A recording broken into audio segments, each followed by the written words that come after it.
Good morning friends, నేను మీ సాయి మల్లేష్ని మాట్లాడుతున్నాను. ముందుగా మా ఛానల్ సబ్స్క్రైబ్ చేసి లైక్ చేసి షేర్ చేయండి.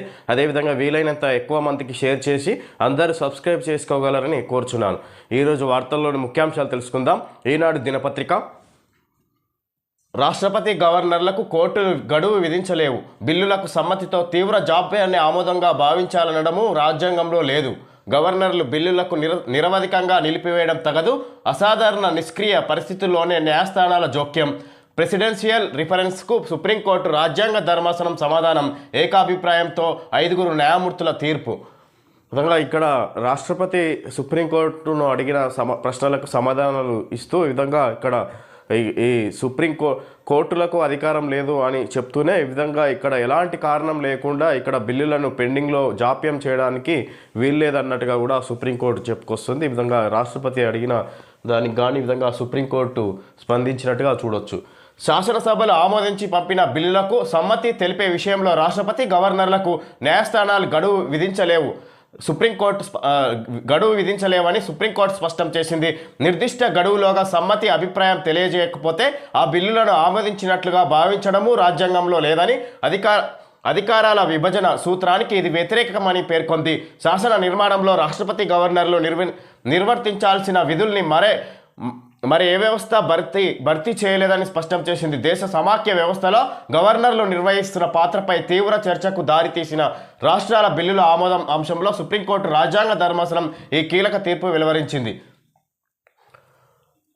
విధంగా ఇక్కడ శాసనసభలు ఆమోదించి పంపించిన బిల్లులకు సమ్మతి తెలిపే విషయంలో రాష్ట్రపతి గవర్నర్లకు న్యాయస్థానాలు గడువు విధించలేవని సుప్రీంకోర్టు స్పష్టం చేసింది. నిర్దిష్ట గడువులోగా సమ్మతి అభిప్రాయం తెలియజేయకపోతే ఆ బిల్లులను ఆమోదించినట్లుగా భావించడము రాజ్యాంగంలో లేదని అధికారాల విభజన సూత్రానికి ఇది వ్యతిరేకమని పేర్కొంది. శాసన నిర్మాణంలో రాష్ట్రపతి గవర్నర్లు నిర్వర్తించాల్సిన విధుల్ని మరే వ్యవస్థ భర్తీ చేయలేదని స్పష్టం చేసింది. దేశ సమాఖ్య వ్యవస్థలో గవర్నర్లు నిర్వహిస్తున్న పాత్రపై తీవ్ర చర్చకు దారితీసిన రాష్ట్రాల బిల్లుల ఆమోదం అంశంలో సుప్రీంకోర్టు రాజ్యాంగ ధర్మాసనం ఈ కీలక తీర్పు వెలువరించింది. ఈ విధంగా ఇక్కడ ఈ గవర్నర్లు అదేవిధంగా రాష్ట్రపతి కీలక నిర్ణయాలు తీసుకునే వ్యవస్థ వాళ్ళు విధంగా వాళ్ళని ఏ విధంగా ఇక్కడ నిర్లక్ష్యం చేసిన ఫైళ్లను ఆమోదించినట్లుగా భావించడానికి రాజ్యాంగంలో లేదు అన్నట్టుగా సుప్రీంకోర్టు చెప్పుకొస్తుంది. ఈ విధంగా ప్రధాన న్యాయమూర్తి జస్టిస్ బిఆర్ గవాయ్ నేతృత్వంలోని 5 సభ్యుల రాజ్యాంగ ధర్మాసనం ఏకాభిప్రాయంతో ఈ తీర్పునిచ్చింది. అయితే తమ వద్దకు వచ్చిన బిల్లులను గవర్నర్లు అకారణంగా నిరవధికంగా నిలిపివేయడం తగదని సహేతుక సమయంలో నిర్ణయం తీసుకోవాలని సూచించింది. నిరంకుశంగా బిల్లులను నిలిపివేసే పరిస్థితుల్లోనే కోర్టులు తమకున్న పరిమిత న్యాయ సమీక్ష అధికారాలను ఉపయోగించాల్సి వస్తుందని అభిప్రాయపడింది. విధంగా ఎలాంటి కారణం లేకుండా జాప్యం చేస్తే బిల్లులను రాష్ట్ర సభ శాసన మండలి అసెంబ్లీ ఆమోదించిన బిల్లులను గవర్నర్కు అటు రాష్ట్రపతికి పంపిన బిల్లులను ఎలాంటి కారణం లేకుండా ఆలస్యం చేస్తే కోర్టులకు తగిన ఆదేశాలు ఇచ్చే అధికారం ఉంటుంది. అంటే ఈ రాష్ట్రపతి అదేవిధంగా గవర్నర్లు ఇక్కడ కోర్టు ఆధీనంలోనే ఉంటాయన్నట్టుగా చెప్పుకొచ్చింది. ఈ విధంగా ఇక్కడ రాష్ట్రపతి ప్రశ్నలకు ధర్మాసనం సమాధానాలు ఇవి. అధికరణం 200 కింద బిల్లు సమర్పించినప్పుడు గవర్నర్ ముందున్న రాజ్యాంగ మార్గాలేంటి? గవర్నర్కు రాజ్యాంగపరంగా 3 మార్గాలున్నాయి. బిల్లుకు ఆమోదం తెలపడం, రాష్ట్రపతి పరిశీలన కోసం రిజర్వులో పెట్టడం, ఆమోదాన్ని పెండింగ్లో పెట్టి తన అభిప్రాయాలతో బిల్లును మళ్ళీ శాసనసభకు తిప్పి పంపడం. అధికరణం 200లోని తొలి నిబంధన చాలా ముఖ్యమైంది. అందువల్ల 4వ ఆప్షన్కు వెళ్ళడానికి బదులు అందులో ఉన్న ఆప్షన్కి గవర్నర్ పరిమితం కావాలి. ఒకవేళ తన ముందుకు వచ్చింది ద్రవ్య బిల్లు కాకపోతే అనుమతిని పెండింగ్లో ఉంచి తన అభిప్రాయాలతో ఆ బిల్లును తిప్పి పంపే ఆప్షన్ ఒకటే గవర్నర్కు అందుబాటులో ఉంటుంది. అధికరణం 200 కింద బిల్లు సమర్పించినప్పుడు గవర్నర్ ముందున్న రాజ్యాంగ మార్గాలేంటి? 3 మార్గాలు ఉన్నాయి. అది బిల్లుకు ఆమోదం తెలపడం, లేదంటే రాష్ట్రపతి పరిశీలన కోసం రిజర్వులో పెట్టడం, ఆమోదాన్ని పెండింగ్లో పెట్టి తన అభిప్రాయాలతో బిల్లును మళ్ళీ శాసనసభకు తిప్పి పంపడం. ఈ విధంగా బిల్లును ఆమోదించడం, లేదంటే రాష్ట్రపతి ఆమోదం కోసం పెండింగ్లో పెట్టడం. అదేవిధంగా ఇక్కడ ఆ బిల్లును ఆమోదించకుండా తిరిగి సొంత నిర్ణయాలతోటి గవర్నర్ తిరిగి మళ్ళీ అసెంబ్లీకి శాసనసభకు పంపొచ్చు ఆ బిల్లు అన్నట్టుగా అధికరణం 200 కింద గవర్నర్ ముందున్న రాజ్యాంగ మార్గాలు అన్నట్టుగా ఇలా చూడొచ్చు. 2 బిల్లులపై గవర్నర్ తన ముందున్న మార్గాలను ఎంచుకునేటప్పుడు మంత్రిమండలి సలహా సూచనల మేరకే నడుచుకోవాలా? గవర్నర్ పైన పేర్కొన్న 3 రాజ్యాంగపరమైన ఆప్షన్లను విధంగా ఇక్కడ గవర్నర్కు ఉన్న అధికారాలను చూడొచ్చు. ఈ విధంగా ఇక్కడ అసెంబ్లీ రాష్ట్ర ప్రభుత్వం ఏదైతే నిర్ణయం తీసుకొని ఆ బిల్లుల ఆమోదం కోసం గవర్నర్కు పంపిస్తుందో ఆ గవర్నర్ నిర్ణయం తీసుకునే దానికి ఇక్కడ 3 నెలల్లోపు తీసుకోవాలన్నట్టుగా ఇంతకుముందుకు కోర్టులు ఆదేశాలు జారీ చేసినాయి. ఈ విధంగా దానికి గాను ఈ విధంగా రాష్ట్రపతి మరొక 14 ప్రశ్నలతోటి కూడిన ఈ విధంగా ఒక సుప్రీంకోర్టును ప్రశ్నించినట్టుగా చూడవచ్చు. ఈ విధంగా సుప్రీంకోర్టు బదిలిస్తూ ఈ విధంగా గవర్నర్కు ఇటు రాష్ట్రపతికి ఉన్న అధికారాలను గుర్తిస్తున్నట్టుగా తెలియజేస్తున్నట్టుగా చూడవచ్చు. ఈ సందర్భంగా ఫార్ములా ఈ కేసులో కేటీఆర్ ప్రాసిక్యూషన్కు గవర్నర్ అనుమతి, అరవింద్ కుమార్ విచారణకు డిఓపిటి పచ్చజెండా ఊపగానే అభియోగ పత్రాలు, తెలంగాణ ఏర్పడ్డ తర్వాత విచారణ ఎదుర్కొనున్న తొలి మాజీ మంత్రి కేటీఆర్. విధంగా ఫార్ములా ఈ కేసులో కేటీఆర్ ప్రాసిక్యూషన్కు గవర్నర్ అనుమతి, ఏసీబీ విచారణకు కేటీఆర్ సంబంధించి ఫార్ములా కార్ రేస్ వ్యవహారంలో ఈ విధంగా ఇక్కడ ఏసీబీకి విచారించడానికి గాను ఈ విధంగా గవర్నర్ ఆమోదం తెలిపినట్టుగా చూడవచ్చు. ఈ విధంగా ఇక్కడ ఈరోజు ఏసీబీ విచారించబోతున్నట్టుగా చూడవచ్చు కేటీఆర్ని. ఈ విధంగా ఫార్ములా ఈ కేసులో మాజీ మంత్రి భారత కార్యనిర్వాహక అధ్యక్షుడు కేటీఆర్ ప్రాసిక్యూషన్కు గవర్నర్ జిష్ణుదేవ్ వర్మ అనుమతించారు. ఈ మేరకు ప్రభుత్వానికి లేఖ రాశారు. ఫార్ములా ఈ కేసులో కేటీఆర్ ప్రాసిక్యూషన్కు అనుమతి ఇవ్వాలంటూ ఈ ఏడాది సెప్టెంబర్లో గవర్నర్కు ప్రభుత్వం లేఖ రాసిన సంగతి తెలిసిందే. గవర్నర్ తాజాగా అనుమతి ఇవ్వడంతో కేటీఆర్ న్యాయ విచారణకు అడ్డంకులు తొలగిపోయినట్లయింది. గవర్నర్ తాజాగా అనుమతి ఇవ్వడంతో కేటీఆర్ న్యాయ విచారణకు అడ్డంకులు తొలగిపోయినట్లయింది. ఇదే కేసులో సహనిందితుడిగా ఉన్న సీనియర్ ఐఏఎస్ అధికారి అరవింద్ కుమార్ ప్రాసిక్యూషన్కు డిఓపిటి అనుమతి రావాల్సి ఉన్నప్పటికీ అది లాంఛనమే కావడంతో త్వరలోనే అనిషా ఈ కేసులో అవినీతి నిరోధక శాఖ ఈ కేసులో అభియోగ పత్రాలు దాఖలు చేయనుంది. తెలంగాణ రాష్ట్రం ఏర్పడ్డ తర్వాత కోర్టులో విచారణ ఎదుర్కొన్న మొదటి మాజీ మంత్రి కేటీఆరే కానున్నారు. ముందస్తు అనుమతులు లేకుండా కనీస నిబంధనలు పాటించకుండా ఫార్ములా ఈ రేస్ నిర్వహణ విషయంలో గత భారత ప్రభుత్వం అడ్డగోలుగా వ్యవహరించడంతో ప్రభుత్వ ఖజానాకు 54.88 కోట్ల నష్టం వాటిల్లిందని, ఇందుకు బాధ్యులుగా అప్పటి పురపాలక శాఖ మంత్రి కేటీఆర్, ఆ శాఖ ప్రత్యేక ప్రధాన కార్యదర్శి Arvind Kumar, HMDA chief engineer BLN రెడ్డిలపై 2024 December 19న Anisha DSP Majid Ali Khan case నమోదు చేసిన సంగతి తెలిసిందే. ఫార్ములా ఈ రేసు నిర్వహణ కోసం నిబంధనలకు విరుద్ధంగా విదేశీ సంస్థకు సొమ్ము చెల్లించారంటూ పురపాలక శాఖ ముఖ్య కార్యదర్శి దానకిషోర్ గత ఏడాది అక్టోబర్ 18న ఇచ్చిన ఫిర్యాదు ఆధారంగా అనిషా కేసు నమోదు చేసింది. దర్యాప్తులో భాగంగా కేటీఆర్, అరవింద్ కుమార్, బిఎల్ఎన్ రెడ్డి స్పాన్సర్గా వ్యవహరించిన నెక్స్ట్ జన్ ప్రతినిధులతో పాటు ఫార్ములా ఈ రేస్ ఆపరేషన్ సంస్థ ప్రతినిధులను కూడా అనిషా అధికారులు విచారించి వాంగ్మూలాలు నమోదు చేశారు. నిజంగా ఇక్కడ బీఆర్ఎస్ పార్టీ అధికారంలో ఉన్నప్పుడు ఈ కార్ రేస్ వ్యవహారం నిర్వహించిన సందర్భంగా హైదరాబాద్లో ఈ విధంగా పురపాలక శాఖ మంత్రి అప్పటి బీఆర్ఎస్ పార్టీ అధికారంలో ఉన్నప్పుడు పురపాలక శాఖ మంత్రిగా కేటీఆర్ ఉన్న సందర్భంగా ఈ విధంగా ఎలాంటి నియమ నిబంధనలు పాటించకుండా ఈ విధంగా ఇష్టారీతిలో ఈ కార్ రేస్ వ్యవహారం నిర్వహించి ఇక్కడ 54.88 కోట్ల నష్టం ప్రభుత్వ ఖజానాను నష్టానికి వాటిల్లినట్టుగా ఈ విధంగా దానికి సంబంధించి ఇక్కడ కేసు పిటిషన్ వేసారు. ఈ విధంగా ఇక్కడ ఇందుకు బాధ్యులుగా ఈ విధంగా ఇక్కడ హెచ్ఎండిఏ వీళ్ళపై ఈ విధంగా అనిషా అవినీతి నిరోధక శాఖ డిఎస్పీ మాజిద్ అలీ ఖాన్ కేసు నమోదు చేశారు 2024 డిసెంబర్ 19న. ఈ విధంగా ఇక్కడ దానికి బాధ్యులైన అప్పటి దానికి సంబంధించిన ఐఏఎస్ని, అదేవిధంగా హెచ్ఎండిఏ చీఫ్ ఇంజనీర్ బిఎల్ఎన్ రెడ్డిలపై కూడా కేసు నమోదు చేశారు. ఈ విధంగా ఇప్పుడు దానికి విచారించడానికి ఈ విధంగా ఏసీబీ విచారించడానికి గవర్నర్ అనుమతి కూడా లభించినట్టుగా చూడొచ్చు. ఈ విధంగా ఇక్కడ దీనిపై విచారించడంతో ఈ విధంగా ఇక్కడ ఎక్కువగా ఇక్కడ ప్రభుత్వ ఖజానాను నిజంగానే ఇక్కడ నష్టానికి వాటిల్లే విధంగా అనవసరంగా ఖర్చు చేశారనేది బయటపడితే ఈ విధంగా కేటీఆర్ను అరెస్ట్ చేసే అవకాశాలు ఉంటాయన్నట్టుగా ఇక్కడ భావిస్తున్నారు. ఇది బెయిల్కు అవకాశం లేకుండా ఉండే కేసుగా భావిస్తున్నారు. ఈ విధంగా తద్వారా కేటీఆర్ని ఇక్కడ ఈ కేసు విషయంలో అరెస్ట్ చేస్తారన్నట్టుగా ఇక్కడ చెప్పుకొస్తున్నారు. ఇక్కడ దీన్ని బట్టి పరాకాష్ఠకు చేరిన కాంగ్రెస్ కక్ష సాధింపు, మాజీ మంత్రి హరీష్ రావు విమర్శలు.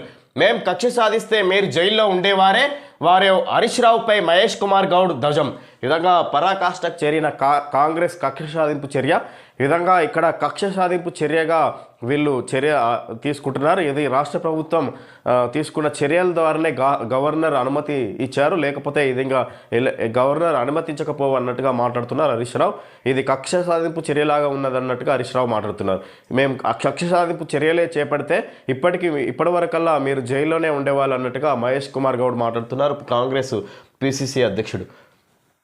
కొలువుదీరిన నితీష్ ప్రభుత్వం, మోడీ, అమిత్ షా, నడ్డా, చంద్రబాబు సహా ఎన్డీఏ నేతల హాజరు. 26 మంది మంత్రుల ప్రమాణం. సీఎంగా నితీష్ ప్రమాణం చేసిన అనంతరం ఆయనతో కలిసి అభివాదం చేయిస్తున్న ప్రధాని మోడీ. విధంగా బీహార్లో నితీష్ కుమార్ యాదవ్ ఇక్కడ సీఎంగా పదవీ బాధ్యతలు ప్రమాణ స్వీకారం చేసినట్టుగా చూడొచ్చు. ఈ విధంగా ఈ కార్యక్రమానికి ప్రధాని నరేంద్ర మోడీ హాజరైనట్టుగా చూడొచ్చు. విధంగా సీఎంగా నితీష్ ప్రమాణం చేసిన అనంతరం ఆయనతో కలిసి అభివాదం చేయిస్తున్న ప్రధాని మోడీ. ఇది ఇప్పటికీ 10వసారి సీఎంగా ప్రమాణ స్వీకారం చేస్తున్నట్టుగా చూడొచ్చు. ఈ విధంగా ఇక్కడ బీహార్లో నితీష్ కుమార్ యాదవ్. ఈ 26 మంది మంత్రుల ప్రమాణ స్వీకారం.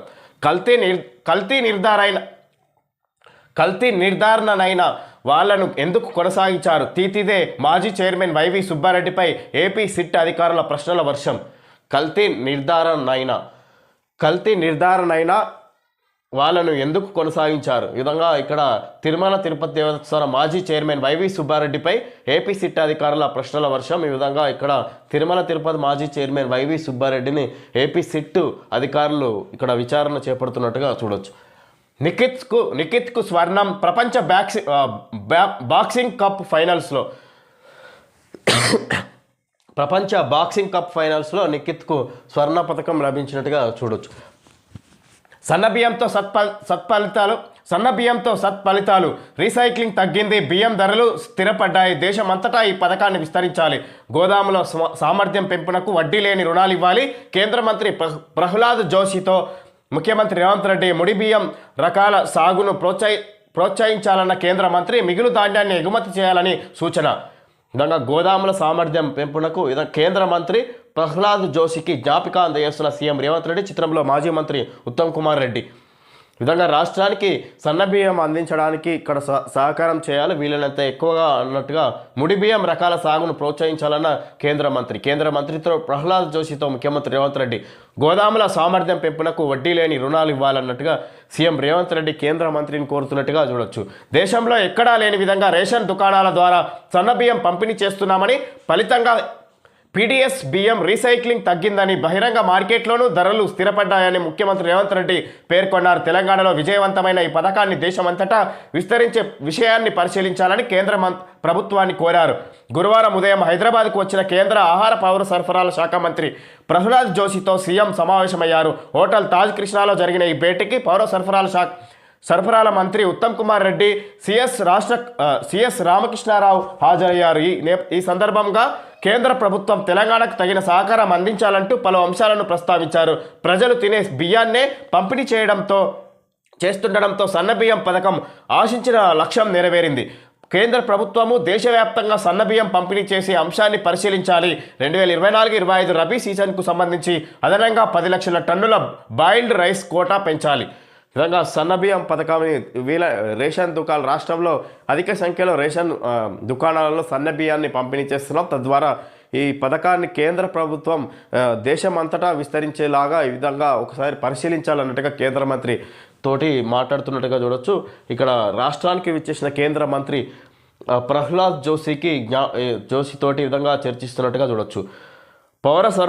కేంద్ర ఆహార పౌర సరఫరాల శాఖ మంత్రి ప్రహ్లాద్ జోషితో సీఎం సమావేశమే ఈ విధంగా సన్నబియ్యం గురించి ముఖ్యంగా చర్చించినట్టుగా చూడొచ్చు. ఈ విధంగా గోదాముల విస్తరణ కోసం ఆలోచించాలి. సామర్థ్యం పెంపునకు వడ్డీ లేని రుణాలు ఇవ్వాలి.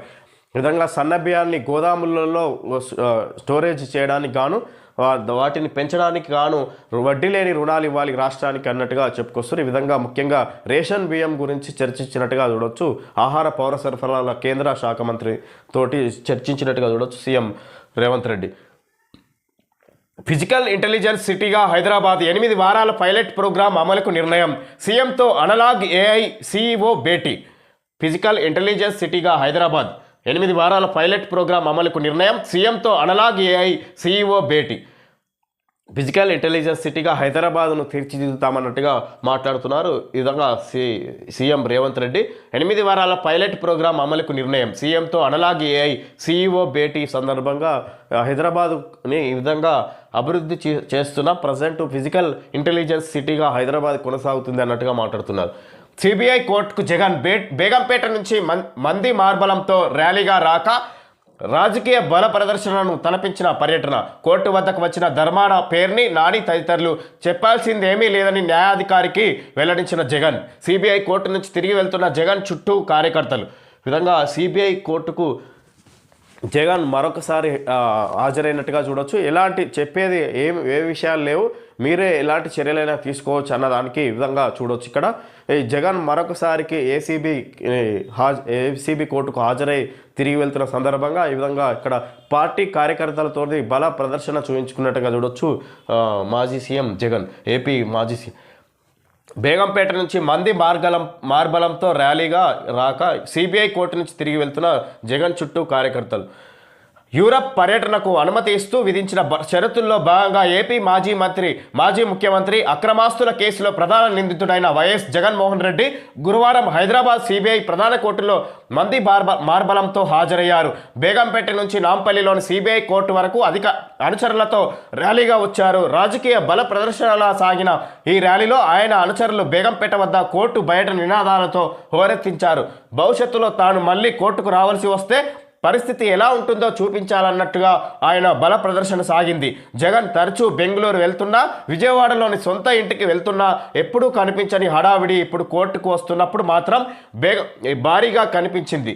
ఈ విధంగా ఇక్కడ యూరప్ పర్యటనకు అనుమతిస్తూ విధించిన షరతుల్లో భాగంగా ఏపీ మాజీ ముఖ్యమంత్రి అక్రమాస్తుల కేసులో ప్రధాన నిందితుడైన వైఎస్ జగన్మోహన్ రెడ్డి గురువారం హైదరాబాద్ సిబిఐ ప్రధాన కోర్టులో మంది మార్బలంతో హాజరయ్యారు. ఈ విధంగా కార్యకర్తలతోటి ఈ విధంగా ఎప్పుడూ లేని ఆయన విజయవాడలోని సొంతింటికి వెళ్ళినా, ఇంకా హైదరాబాద్లో సొంతింటికి వచ్చినా కూడా ఎప్పుడు కనబని మంది మార్బలం ఈ విధంగా సిబిఐ కోర్టుకు హాజరవుతున్న సందర్భంగా అధిక సంఖ్యలో కార్యకర్తలు పార్టీ రాజకీయ బలం చూయించుకునే దానికి గాను ఈ విధంగా అధిక సంఖ్యలో హాజరైనట్టుగా చూడొచ్చు. ఈ విధంగా సిబిఐ కోర్టుకు హాజరైన ఏపీ మాజీ సీఎం జగన్ సిబిఐ కోర్టుకు హాజరవుతున్న సందర్భంగా ఈ విధంగా కార్యకర్తలు అధిక సంఖ్యలో పాల్గొన్నట్టుగా చూడొచ్చు.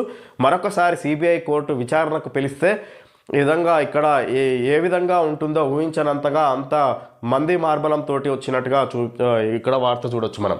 బేగంపేటలోని తోపులాట. బేగంపేటలో జగన్ను కలవడానికి పోలీసులను తోసుకుంటూ కార్యకర్తలు పోటీ పడ్డారు. వాళ్ళను నియంత్రించలేక పోలీసులు నానా తంటలు పడాల్సి వచ్చింది. అక్కడ ఉన్న పూల కుండీలు పగిలిపోయాయి. మాజీ మంత్రులు ధర్మాన ప్రసాదరావు, పేర్ని నాని తదితరులు వచ్చారు. ధర్మాన కోర్టు ఆవరణలోకి రాగా పేర్ని నానిని గేటు లోపలికి అనుమతించలేదు. కోర్టుకు కొంత దూరంలోనే అన్ని వాహనాలను పోలీసులు ఆపేశారు. జగన్కు చెందిన 2 వాహనాలనే లోపలికి అనుమతించారు. కోర్టు ఆవరణలోనూ న్యాయవాదులు జగన్ను కలవడానికి పోటీ పడ్డారు. పలువురు న్యాయవాదులు విజయవాడ నుంచి కోర్టుకు వచ్చారు. విధంగా కార్యకర్తలు జగన్ను కలవడానికి పోటీ పడ్డారు. కోర్టు ఆవరణలోనూ పెద్ద సంఖ్యలో విధంగా జగన్ కార్యకర్తలు, ఆయన అభిమానులు పెద్ద సంఖ్యలో పాల్గొన్నారన్నట్టుగా చూడవచ్చు. సిబిఐ కోర్టుకు జగన్ హాజరవుతున్న సందర్భంగా ఈ విధంగా మంది మార్బలంతో పెద్ద సంఖ్యలో పాల్గొన్నట్టుగా చూడవచ్చు. ఇది పోలీస్ శాఖ అసమర్థత. ఫిర్యాదుకు రిమాండ్ నివేదికకు పొంతనే లేదు. బండి సంజయ్పై 10వ తరగతి ప్రశ్నపత్రం లీక్ కేసు కొట్టివేసిన హైకోర్టు. ఇది పోలీస్ శాఖ అసమర్థత. ఫిర్యాదుకు రిమాండ్ నివేదికకు పొంతనే లేదు. బండి సంజయ్పై 10వ తరగతి ప్రశ్నపత్రం లీక్ కేసు కొట్టివేసిన హైకోర్టు. 10వ తరగతి హిందీ ప్రశ్నపత్రం లీక్కు సంబంధించి ప్రస్తుత కేంద్ర హోంశాఖ సహాయ మంత్రి బండి సంజయ్ కుమార్పై హన్మకొండ జిల్లా కమలాపూర్ పోలీస్ స్టేషన్లో 2023లో నమోదైన కేసును గురువారం హైకోర్టు కొట్టివేసింది. ఈ కేసు దర్యాప్తు తీరుపై హైకోర్టు తీవ్ర అసంతృప్తి వ్యక్తం చేసింది.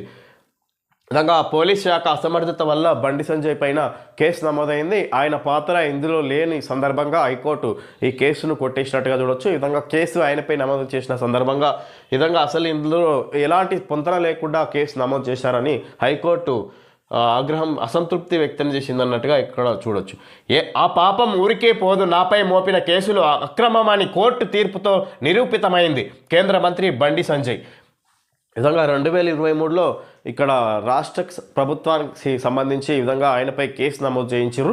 ఆ పాపం ఊరికే పోదు అన్నట్టుగా కోర్టు తీర్పుతో నిరూపితమైంది అన్నట్టుగా మాట్లాడుతున్నారు. ఈ విధంగా ఇక్కడ బండి సంజయ్ అప్పుడున్న బీఆర్ఎస్ పార్టీ అధికారంలో ఉన్నది, అప్పుడు జరిగింది ఆ హయాంలోనే. ఈ విధంగా ఇక్కడ అప్పుడు ప్రభుత్వ చర్యలతోటే ఈ విధంగా జరిగిందన్నట్టుగా బండి సంజయ్ ఆరోపిస్తున్నారు. 3 దశల్లో పంచాయతీ ఎన్నికలు డిసెంబర్ 3వ వారం కంటే ముందే నిర్వహణ. ఈ నెల 25 లేదా 26న షెడ్యూల్. నేడు తేదీల ఖరారుకు అవకాశం. 22, 23 తేదీల్లో జిల్లాల్లో రిజర్వేషన్ల ఖరారు. కలెక్టర్లతో ఎన్నికల సంఘం వీడియో కాన్ఫరెన్స్. 3 దశల్లో పంచాయతీ ఎన్నికలు నిర్వహించబోతున్నారు. ఈ విధంగా ఇక్కడ ఇప్పటికీ ఎన్నోసార్లు వాయిదా పడుతూ వచ్చినాయి. ఇప్పటికీ ఈసారి ఎట్టకేలకి ఈ విధంగా ఇక్కడ బీసీ రిజర్వేషన్ కోటా పార్టీ పరంగా పెంచుతూ విధంగా ఇక్కడ పంచాయతీ ఎన్నికలకు సంబంధించి నోటిఫికేషన్ విడుదల చేయబోతున్నారు ఈ నెల 23వ తేదీన అన్నట్టుగా. 26 ఈ నెల 25 లేదా 26న షెడ్యూల్ విడుదల చేయబోతున్నారు. ఈ విధంగా ఇక్కడ వచ్చే నెల 11, 14, 17 తేదీల్లో పంచాయతీ ఎన్నికలు నిర్వహించబోతున్నట్టుగా చూడొచ్చు. తెలంగాణలో గ్రామ పంచాయతీ ఎన్నికలను డిసెంబర్ 3వ వారం కంటే ముందే నిర్వహించాలని రాష్ట్ర ఎన్నికల సంఘం ఈసీ సూత్రప్రాయంగా నిర్ణయించింది. దీనికి అనుగుణంగా ఈ నెల 25 లేదా 26 తేదీల్లో షెడ్యూల్ ప్రకటించేందుకు సన్నద్ధమవుతుంది. దీనిపై ప్రభుత్వం శుక్రవారం తుది నిర్ణయం తీసుకోనుంది. రాష్ట్రంలో గ్రామ పంచాయతీ ఎన్నికలు నిర్వహించాలని నిర్ణయించిన ప్రభుత్వం ఈ మేరకు ఎన్నికల సంఘానికి ఆదేశాలు ఇవ్వగా ఆ మేరకు ఈసీ ప్రతిపాదనలు సిద్ధం చేసింది. డిసెంబర్ 10, 13, 16 తేదీల్లో లేదంటే 11, 14, 17 తేదీల్లో పోలింగ్ కోసం 2 ప్రతిపాదనలు ఇచ్చింది. స్థానిక ఎన్నికల నిర్వహణపై ఈ నెల 24న హైకోర్టులో విచారణ జరగనుంది. 50% రిజర్వేషన్లతో ఎన్నికలకు అనుమతిస్తే ఈ మేరకు ప్రతిపాదనలు సిద్ధం చేసి రాష్ట్ర ప్రభుత్వానికి నివేదిస్తుంది. ఈ నెల 25న జరగనున్న మంత్రిమండలి సమావేశంలో దీనికి ఆమోదం చెబుతారు. విధంగా ఈ నెల 24న హైకోర్టులో విచారణ జరగనుంది. 50% రిజర్వేషన్తో ఎన్నికలకు అనుమతిస్తే ఈ మేరకు ప్రతిపాదనలు సిద్ధం చేసి రాష్ట్ర ప్రభుత్వానికి నివేదిస్తుంది. ఈ విధంగా బీసీ రిజర్వేషన్ 50% రిజర్వేషన్పై ఈ నెల 24న హైకోర్టులో చర్చించే అవకాశం ఉంది. సందర్భించి హైకోర్టు ఆమోదిస్తే 50%కి సంబంధించి బీసీ ఆ నిబంధనలను ప్రకారమే ఈ పంచాయతీ ఎన్నికలు జరిగే అవకాశం ఉన్నట్టుగా చూడొచ్చు. దాన్ని బట్టే ఈసీ ఈ రిజర్వేషన్లు కేటాయిస్తుంది అన్నట్టుగా చూడొచ్చు. ఇక్కడ సందర్భంగా రిజర్వేషన్లు 50%, ఎస్సీ ఎస్టీలకు 2011 జనాభా ప్రాతిపదిక, బీసీలకు 2024 కులగణన సర్వే ప్రామాణికం. రాష్ట్ర ఎన్నికల సంఘం మార్గదర్శకాలు బీసీలకు 2024 కులగణన సర్వే ప్రామాణికం. ఎస్సీ ఎస్టీలకు 2011 జనాభా ప్రాతిపదికన ప్రకారం రిజర్వేషన్లు 50% కేటాయిస్తారు అన్నట్టుగా ఇక్కడ రాష్ట్ర ఎన్నికల సంఘం మార్గదర్శకాలు విడుదల చేసింది. దానం కడియంలకు మరోసారి స్పీకర్ నోటీసులు. 8 మంది ఎమ్మెల్యేల విచారణ పూర్తి.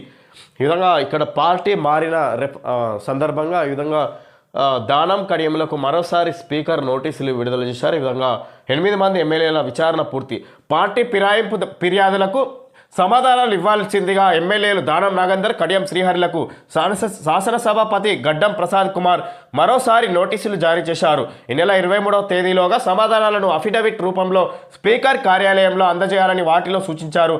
ఎమ్మెల్యేలు బండ్ల కృష్ణమోహన్ రెడ్డి, ప్రకాష్ గౌడ్, అరికెపూడి గాంధీ, గూడెం మైపాల్ రెడ్డి, తెల్లం వెంకట్రావు, కాల యాదయ్య, డాక్టర్ సంజయ్, కడియం శ్రీహరి వీళ్ళందరూ ఈ బీఆర్ఎస్ నుంచి కాంగ్రెస్ పార్టీకి మారిన సందర్భంగా అతను పార్టీ ఫిరాయింపుదారులు అన్నట్టుగా ఇక్కడ బీఆర్ఎస్ నేతలు ఆయనపై కేసు పిటిషన్ వేసారు. విధంగా హైకోర్టులో వాటిపై చర్యలు తీసుకోవాలని హైకోర్టు వాళ్ళపై సీరియస్గా ఇక్కడ రెస్పాండ్ కాబోతుంది. లేదంటే ఇక్కడ పార్టీ స్పీకర్కు నోటీసులు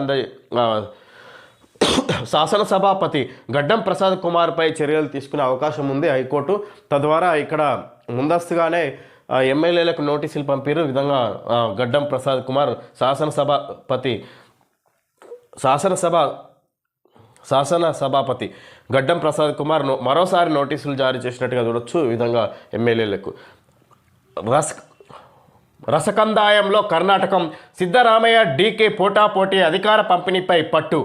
రసకందాయంలో కర్ణాటకం. సిద్ధరామయ్య డీకే పోటాపోటీ అధికార పంపిణీపై పట్టు.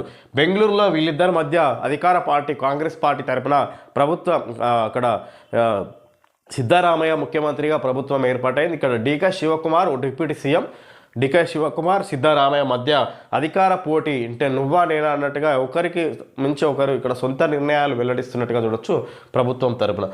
కర్ణాటకలో అధికార కాంగ్రెస్లో రాజకీయం వేడెక్కింది. 2023 విధానసభ ఎన్నికల్లో ఘన విజయం సాధించిన కాంగ్రెస్ గద్దెనెక్కిన నాటి నుంచి 2.5 ఏళ్ల తర్వాత అధికార పంపిణీ ఉంటుందని ప్రచారంలో ఉంది. గురువారంతో సిద్ధరామయ్య నేతృత్వంలోని సర్కారుకు 2.5 ఏళ్ల నిండాయి. ఈ నేపథ్యంలో అసలు రాజకీయం మొదలైంది. బీహార్ ఎన్నికల పరాభవం నేపథ్యంలో కాంగ్రెస్ అధిష్టానం కర్ణాటక రాజకీయాలపై ఇంకా దృష్టి సారించలేకపోయింది. ఈ నేపథ్యంలో సిద్ధరామయ్య, ఉప ముఖ్యమంత్రి డీకే శివకుమార్ మద్దతుదారులు ఒక్కొక్కరిగా ఢిల్లీకి వెళ్లి వస్తూ రాష్ట్ర రాజకీయాలను వేడెక్కిస్తున్నారు. ఈ విధంగా 2.5 సంవత్సరాలు సిద్ధరామయ్య, మరో 2.5 సంవత్సరాలు డీకే శివకుమార్ ముఖ్యమంత్రి కొనసాగాలంటూ అప్పుడు తీసుకున్నారనే ఊహాగానాలు ప్రకారం ఈ విధంగా ఇక్కడ ఇప్పుడు డీకే శివకుమార్ని ముఖ్యమంత్రిగా ప్రకటించాలంటూ ఈ విధంగా అక్కడి కర్ణాటక కాంగ్రెస్ ముఖ్య నాయకులు అధిష్టానానికి ఢిల్లీకి వెళ్ళి వస్తున్నారన్నట్టుగా ఇక్కడ వార్త చూడొచ్చు. విస్తరణకు పట్టు. బీహార్ ఎన్నికల ఫలితాలు వెల్లడైన మర్నాడే ముఖ్యమంత్రి సిద్ధరామయ్య ఢిల్లీ వెళ్లారు. లోక్సభలో విపక్ష నేత రాహుల్ గాంధీ, ఏఐసిసి అధ్యక్షుడు మల్లికార్జున ఖర్గేలతో వేర్వేరుగా సమావేశమైన ఆయన మంత్రివర్గ విస్తరణకు అవకాశం ఇవ్వాలని కోరారు. మంత్రివర్గ విస్తరణకు అవకాశం ఇస్తే మరో ఏడాది పాటు ముఖ్యమంత్రి పదవికి డోకా ఉండదన్న అంచనాతో సిద్ధరామయ్య ప్రతిపాదన చేశారు. ఈ విధంగా మంత్రివర్గ విస్తరణ చేపడితే మరొక ఏడాది పాటు పదవికి ఎలాంటి అడ్డంకులు ఉండే అన్నట్టుగా సిద్ధరామయ్య భావిస్తూ ఇక్కడ కేంద్ర అధిష్టానాన్ని ఢిల్లీకి వెళ్ళి అధిష్టానాన్ని కలుస్తున్నారన్నట్టుగా సిద్ధరామయ్య చూడవచ్చు. కర్ణాటక ముఖ్యమంత్రి సిద్ధరామయ్య ఢిల్లీలో కాంగ్రెస్ అధిష్టానం రాహుల్ గాంధీ, అటు మల్లికార్జున ఖర్గేలను కలుస్తున్నారన్నట్టుగా ఇక్కడ చూడొచ్చు. ఈ సందర్భంగా కర్ణాటకలోని కాంగ్రెస్ ప్రభుత్వంలో ఈ విధంగా అంతర్గత కలహాలు ఇక్కడ డీకే శివకుమార్, ముఖ్యమంత్రి సిద్ధరామయ్య మధ్య అంతర్గత పోరు జరుగుతున్నట్టుగా చూడొచ్చు. ఈ సందర్భంగా భారత్కు అమెరికా జావెలిన్ క్షిపణి వ్యవస్థ. భారత్కు అమెరికా నుంచి జావెలిన్ క్షిపణిని వ్యవస్థ అంటే ఒక యుద్ధ సామాగ్రికి సంబంధించి ఇక్కడ భారత్కు అప్పచెప్తున్నట్టుగా చూడొచ్చు. ఇది సంగతి. విదేశీ ఉద్యోగులు లేకపోతే విజయం సాధించలేం. వారు అమెరికన్లు పని నేర్పించి తిరిగి వెళ్ళాలి. ట్రంప్. వారు అమెరికన్లకు పని నేర్పించి తిరిగి వెళ్ళాలి. ట్రంప్. విదేశీ ఉద్యోగులు లేకపోతే విజయం సాధించలేం. వారు అమెరికన్లకు పని నేర్పించి తిరిగి వెళ్ళాలి. ట్రంప్ మాట్లాడుతున్న మాట. చాలే పోండి రండి అని ఇక్కడ విదేశీయుల విషయంలో మాకిరెడ్డి చూపిస్తున్నారు. ఇక్కడ విదేశీయులు లేకపోతే మనం విజయం సాధించలేమన్నట్టుగా ట్రంప్ మాట్లాడుతున్నారు అన్నట్టుగా ఇక్కడ ఇది సంగతిలో ఇవ్వడం జరిగింది. ఓకే ఫ్రెండ్స్, ఈరోజు వార్తల్లోని ముఖ్యాంశాలు తెలుసుకోవడం జరిగింది. Thank you friends.